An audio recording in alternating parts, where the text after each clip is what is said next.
Assalamu alaikum, peace and blessings be upon you. Welcome fellow seekers of economic wisdom.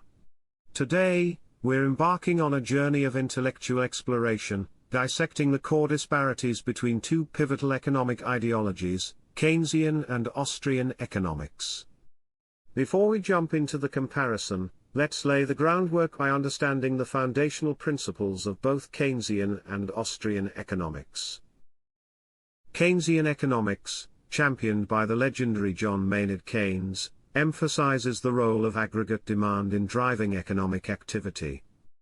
It argues that governments should intervene in the economy during periods of recession to boost demand through increased government spending and monetary policy adjustments.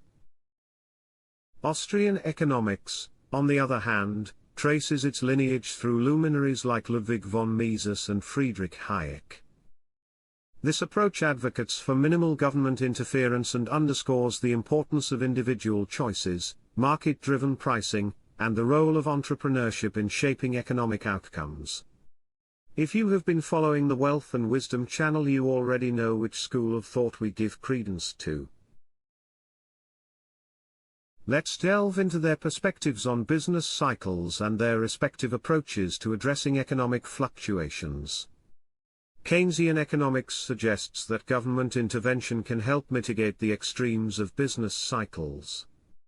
During economic downturns, Keynesians argue for increased government spending to stimulate demand, while during periods of economic growth, they advocate for fiscal restraint to prevent overheating. Austrian economics takes a different path. It posits that business cycles are primarily caused by central bank interventions, such as manipulating interest rates. Austrian economists assert that these interventions lead to unsustainable booms and subsequent busts, emphasizing the importance of allowing markets to naturally correct themselves. The role of government is a pivotal distinction between these two economic ideologies. Keynesian economics leans towards active government involvement to stabilize the economy. It advocates for policies like welfare programs, public infrastructure spending, and manipulating money supply to control unemployment and inflation.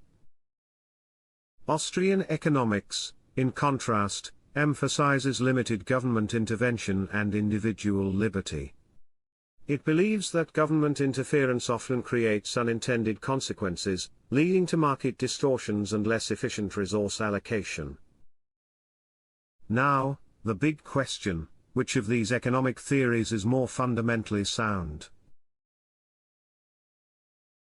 Many proponents of Austrian economics assert that its focus on individual decision-making, market mechanisms, and limited government intervention aligns more closely with the natural workings of economies. They argue that excessive government intervention can lead to unintended consequences, distorting prices and inhibiting the efficient allocation of resources. Additionally, Austrian economics places a strong emphasis on the subjective theory of value, which acknowledges that value is determined by individuals' preferences rather than a central authority. We here at the Wealth and Wisdom channel agree that Austrian economics offers a more accurate representation of how markets operate in reality. It is also useful to understand inflation and its impact on the economy from both schools of thought. Inflation refers to the general increase in prices of goods and services over time, eroding the purchasing power of money. It can be caused by a variety of factors, such as an increase in the money supply, rising production costs, or demand pull pressures. Indeed, inflation is a complex phenomenon that can have significant implications for households, businesses, and governments. It can influence savings, investments, and overall economic stability, making it a crucial concern for policymakers and economists alike. We must understand the connection of inflation with interest, or usury. Interest rates play a pivotal role in the economy, affecting borrowing, lending, and investment decisions. But how do they interact with inflation? The relationship between inflation and interest rates is intricate, and has been a subject of debate among economists. In times of inflation, central banks often raise interest rates to mitigate the rise in prices and control economic growth. The idea is to curb excessive borrowing and spending, which could further fuel inflationary pressures. On the other hand, some argue that interest rates should be adjusted to accommodate inflation, maintaining a relatively stable real interest rate. This approach aims to ensure that lenders and borrowers are not unfairly impacted by changing purchasing power. Now that we've explored the link between inflation and interest, let's examine how Austrian economics approaches this dynamic relationship. Austrian economists, such as Ludwig von Mises and Friedrich Hayek, believe that inflation is primarily a result of an increase in the money supply, often orchestrated by central banks through their monetary policies. They assert that this artificial expansion of money leads to distortions in the economy, creating unsustainable booms that are inevitably followed by painful busts. Moreover, from the Austrian perspective, interest rates should be determined by the forces of supply and demand in a free market. Market-driven interest rates serve as crucial signals for entrepreneurs, guiding them in making prudent investment decisions based on actual savings and real resources. On the other side of the spectrum, let's explore how Keynesian economics interprets inflation and its connection with interest. Keynesian economists, like John Maynard Keynes, view inflation as a result of both demand-side and supply-side factors. They argue that during economic downturns, when demand is weak, central banks should lower interest rates to stimulate borrowing and spending, thereby boosting economic activity.